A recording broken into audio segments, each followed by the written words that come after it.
Shalom, selamat pagi saudara-saudariku yang dikasihi Yesus Kristus Sang Putra Allah. Kita bertemu lagi dalam Renungan Pagi yang dibawakan oleh Pendeta Drison Ginting dengan tema khas Bersama Allah di Waktu Fajar. Semoga firman Allah bersama Anda sepanjang hari. Selamat pagi saudaraku, bersama kembali dalam Renungan Pagi kita pada saat ini, Kamis 16 Juni 2022 dengan judul Firman Allah adalah Roti dari Surga. Ayatnya terdapat di dalam Yohanes 6 ayat 57 dan 58. Sama seperti Bapa yang hidup mengutus aku dan aku hidup oleh Bapa, demikian juga barang siapa yang memakan aku akan hidup oleh aku. Inilah roti yang telah turun dari surga, bukan roti seperti yang dimakan nenek moyangmu dan mereka telah mati.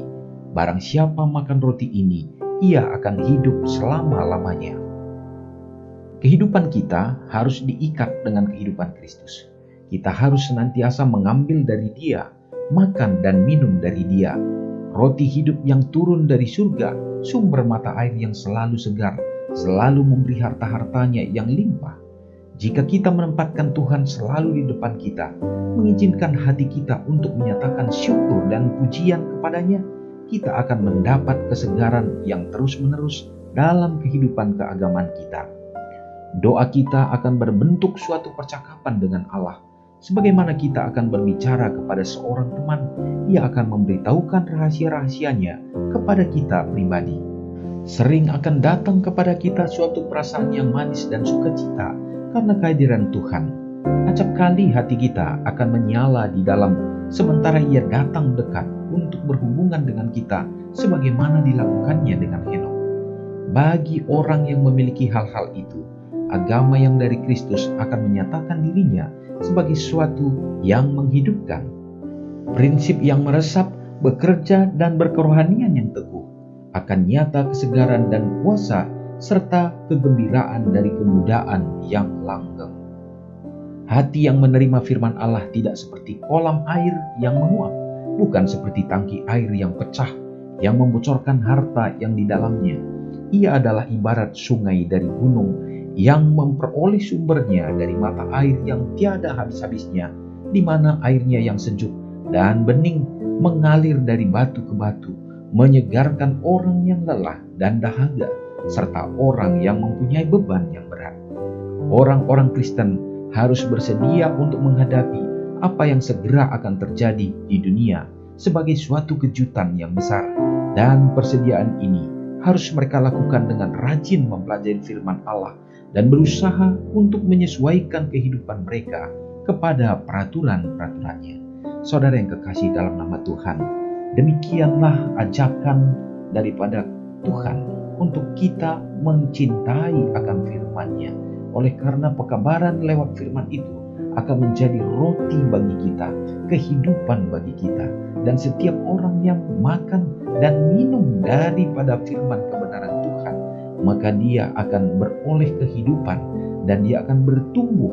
Bukan hanya cukup di situ saja, malah akan menghasilkan buah-buah yang akan membawa penyegaran bagi orang lain juga, membawa kehidupan bagi setiap orang yang melihatnya. Juga merupakan poin penting untuk kita renungkan bahwa firman Allah bukan hanya sekedar pengetahuan, tetapi adalah merupakan aplikasi kehidupan. Perubahan hati harus nyata dalam kehidupan anak-anak Allah, sehingga kita akan dapat dilahirkan kembali menjadi manusia yang baru. Itulah kehidupan kekristenan yang sejati. Semoga hari ini kita akan hidup di dalamnya. Mari kita sama-sama berdoa. Allah Bapa yang bertahta dalam kerajaan surga, terpujilah Engkau Tuhan untuk semua kebesaran kasih Tuhan yang selalu Engkau nyatakan dalam kehidupan kami. Dan bahkan di dalam keterbatasan kami oleh karena kejatuhan di dalam dosa, maka Engkau menyatakannya lewat pekabaran firman-Mu, sehingga kami dapat mempelajarinya, sehingga kami dapat mengimaninya, dan melalui tuntunan kuasa Roh Kudus-Mu dapat mengajarkan kami Bapa untuk kebenaran-kebenaran yang akan membuat kami lahir kembali menjadi anak-anak Tuhan.